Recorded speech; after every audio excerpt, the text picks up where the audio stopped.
I remember I used to sit on pillows in this driver's seat. When I talk about the car market, I'm typically comparing it to way back when I officially started to analyze vehicle pricing and vehicle wear and tear. That year was 2015. Safe to say it'll never be as reasonable as it was back then because we're obviously dealing with inflation, but this is sort of the result of that. Let me explain. Behind me in the sheet metal is my very first car. 10:27 a.m. September 11th, 2025 will be exactly 10 years since I've owned this truck. I've made a video already explaining how I got this truck, the reliability. Obviously, there will be a refresh and a total update and just a better video overall in this one. Now, back in the late summer of 2015 is when I really started to officially analyze the car market because my mom was really focused on helping me get my first car, even though I was about maybe a year and a half too early of getting my permit or my license. And that was the end of middle school, start of freshman year, so I had zero. But my mom knew the extreme support, passion, and love I had for the Blue Oval because, quick little backstory, my dad has owned since brand new a 1997 Ford F-150 Lariat with the legendary, extremely reliable, basically just as a Toyota V6, 4.6 liter V8 Triton. We took that thing around the galaxy and it's never let us down. So I kind of always wanted to have like a smaller version of the F-150, and at the time, obviously it was the Ford Ranger. So I gathered up a list of like 6 or 7 Ford Rangers that me and my mom took a look at all in one day. But this right here was the best package of all as far as condition, the wear and tear, the pricing, and everything that was already on this truck stood out from them all. Now there were some trucks that were out of our budget. There were some trucks that were completely clapped out, looked unsafe.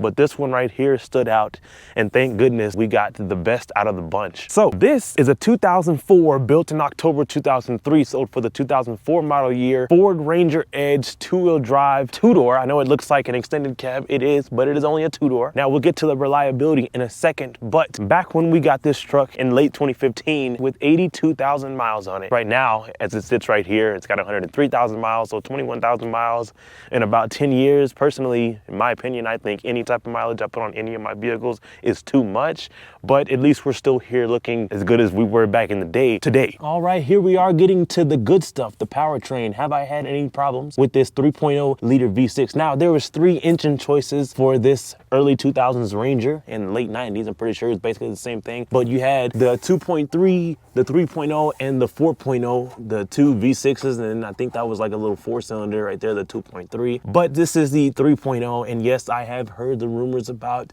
the cracked head gaskets or whatever kind of problems these V6 Rangers can have, but I haven't had any of those problems yet, at least. And I first need to explain a couple things before I talk about the actual reliability of this particular truck. Now, this truck was intended to be my primary driver when my mom bought this for me. But due to my older siblings' living situations at the time, moving in and out of the state, so I would always be able to use their vehicle as my daily driver, my primary vehicle. So basically, throughout the whole 10 years of me having this truck has never really been a primary driver for me. This truck spent most of its life in the garage, just sitting like a little antique as it still does now. So as far as the reliability, yes, this thing has had some problems. So really the most I've had to use it in like, a single span of time was for about 2 weeks. This was like probably 10 miles a day, driving to school and to work at the time. Like probably back when it had like 92,000 miles or something like that on it. And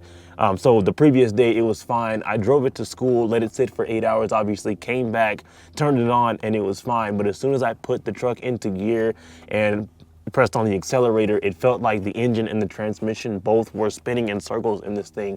The biggest misfire I have ever felt ever in the history of misfires. So I took it to Firestone at first, and they replaced the spark plugs and the spark plug wires. They figured that would be the problem, and it didn't fix that at all. Turns out they put a cracked spark plug in whatever first cylinder that is over there. So I took it back, of course, not even 2 days later. Of course, it was under warranty. They put a new spark plug in there. Like, you could literally see the spark going off in the spark plug hole with that cracked spark plug. So I took it back to them. I was like, yeah, this is obviously not working. And they fixed that spark plug. Problem still didn't go away. It was better, but it still didn't go away. So I took it to Goodyear because I just am not a fan of Firestone because their work is just, I'm surprised it's even warranted. Took it to Goodyear and they replaced this coil pack right here. We can see all the spark plug wires are right here in this coil pack. That's what they replaced. And then eventually the problem went away after like 150 miles, which you could probably imagine that was quite some time because I barely drive this thing. And that was really the only reliability issue. Even though the truck technically still could run, I just felt guilty of driving it that way the short amount of time I did, because that misfire was terrifying. It really felt like something was getting ready to explode or catch on fire as I was driving down the road. Now, everything else has basically been preventative maintenance. Like, I replaced an alternator probably back in like 2020. Yeah, like 2020 or 2019 or something like that. It's just because I worked at a Ford dealership and I had discounts on parts. So I was like, you know what, I'll go ahead and do it, even though I didn't even make a how-to video. I just replaced the alternator, even though it didn't even need it. So that was replaced. There has been 2 starters in this truck because, like I've mentioned already in some other Ford reliability update videos, as these early 2000s Fords age, the electrical systems get kind of weak. And this truck sits so much that is actually the 3rd starter in this truck since I've had, well, the one that originally came with it, and then the 2 that I've had to replace. So there's a lot of AutoZone warranty that exists in this truck. Also the battery. This is probably like the 5th battery I've had to replace since I've had this truck for the past 10 years because it sits a lot. And also, most recent, I had tried to start this truck up before it sat for about almost a year, literally without any starting at all. The fuel pump assembly literally went out. Now that was basically a problem that was eventually leading up to needing some replacement. That 9 months, it was about 9-10 months of sitting, literally just killed it. I basically had to call a mobile mechanic to come deal with the problem because I didn't have the tools at the time from where I was at. He came through and he ripped off that drive shaft so we can have more access to pull down the gas tank, and he slid the gas tank out from the bottom of the truck and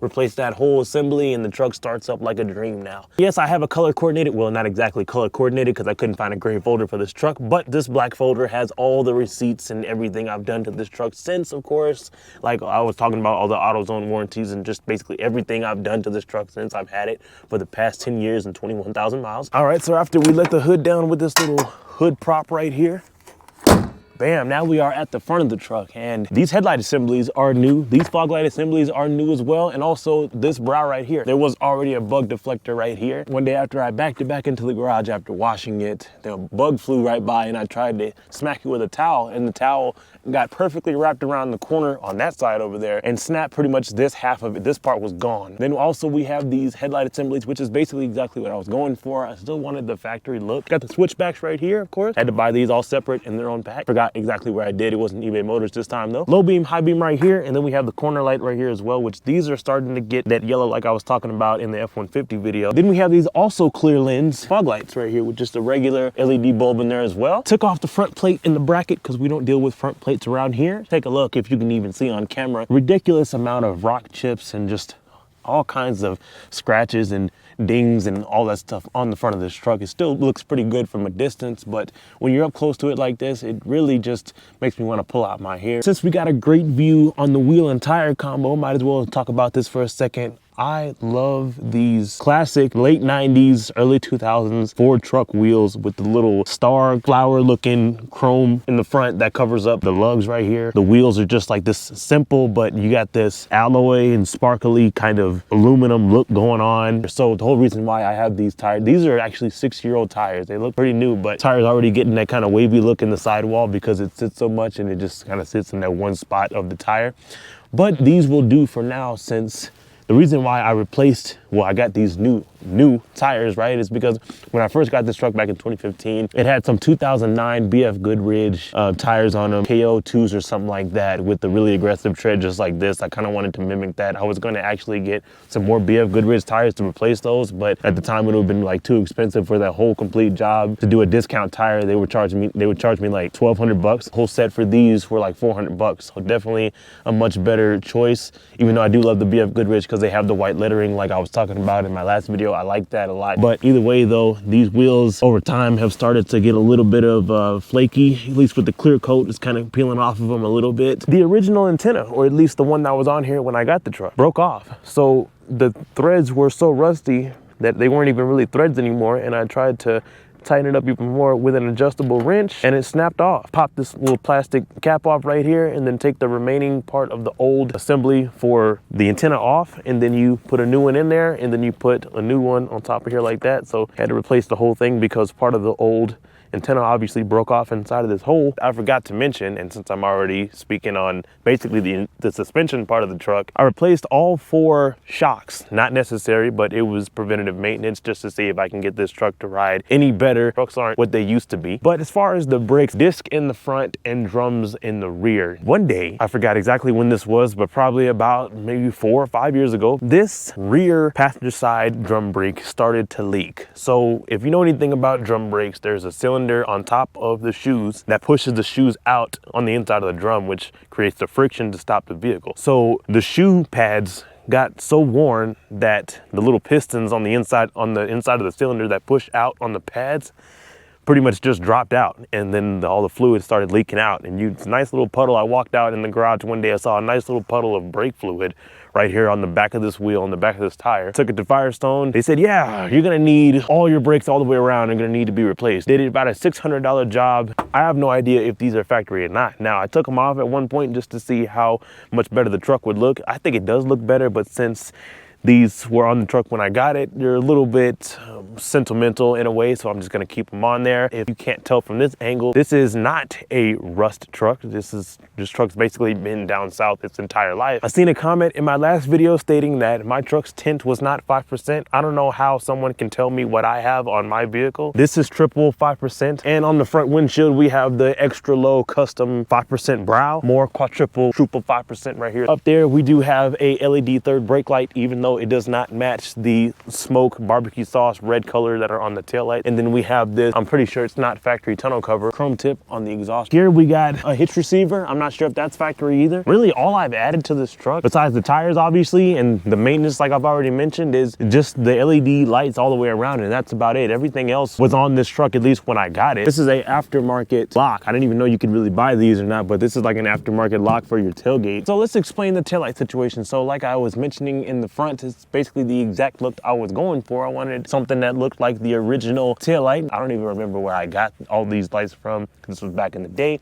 But either way though, and you have your really nice Ford emblem right here as well. It's how they used to do it back in the day. Now they have the giant Ford emblem because they have to integrate the reverse camera and all that stuff right here. But back in the day, just a nice little simple Ford emblem right here on the bottom right side of the tailgate is good enough. I still have the original screenshot from when I saw this truck posted on the internet back in the late summer of 2015. And this little dent right here that's kind of like hidden with the back bumper was already here. So you'll notice if you look any closer, this whole area is kind of like dinged in a little bit. Pretty big car cover back here. This is what I use to cover it up when it's in the garage. Of course, this tonneau cover rolls up just like the one on my F-150. This one's a little bit more annoying because you got to double click it like that, and it rolls up just like that. Now, I'm not gonna slide in here or sit in here really, because there's like a motorcycle helmet, and then like I said, this tarp right here, so I'm just gonna go ahead and leave that alone. But either way though, this is something that's extremely old school. You got your drop-in bed liner like I mentioned before. This right here is old school. What you know about this? Usually you'll only see like a bed mat or a spray-in bed liner, but the drop-in plastic right here, this is something you don't see every day. This tailgate latch broke on me. This was probably like 7 years ago. I was at my friend's house, I pulled up, and they needed to use like the bed of the truck to get like extra leverage to grab something on top of like a basketball goal or something. And I was like, yeah, sure. So I tried to open the tailgate and it snapped right off. It was about like a $20 part, and then you have to take off this plate back here. Just sitting in here and thinking about so many memories is just so satisfying. I remember I used to sit on pillows in this driver's seat, and I just slowly started to get a little taller and taller and taller until I was able to see over the steering wheel. These are just some different type of Ranger seats. Like, they just look so much better. Of course, you gotta have your center console, right? It wouldn't be a real truck if it wasn't for the open center console right here for the extra practicality, and the real column shifter on the back of the steering wheel, and the factory radio. Love these vinyl floors. My 2022 Ram 1500 Classic had this, but I wish it was more of an option in a lot more vehicles. I would love to have this extra easy to clean floor, no carpet. You just literally just take like a wet towel after you're done washing the exterior and just wipe off this floor, and it looks just as good as it would if it was new. In the gauge cluster, I love the white background. This headliner above here used to be this gray, like what you see on the A-pillar right here, but one day for some reason I forgot exactly what the actual case was, but I just wanted to go ahead and make it a different color, and I chose black, right? Both driver and passenger front, back, and backrest are manual. In the rear, you have those really cool, awesome retro sideways facing fold seats that look like speakers until you pull them out.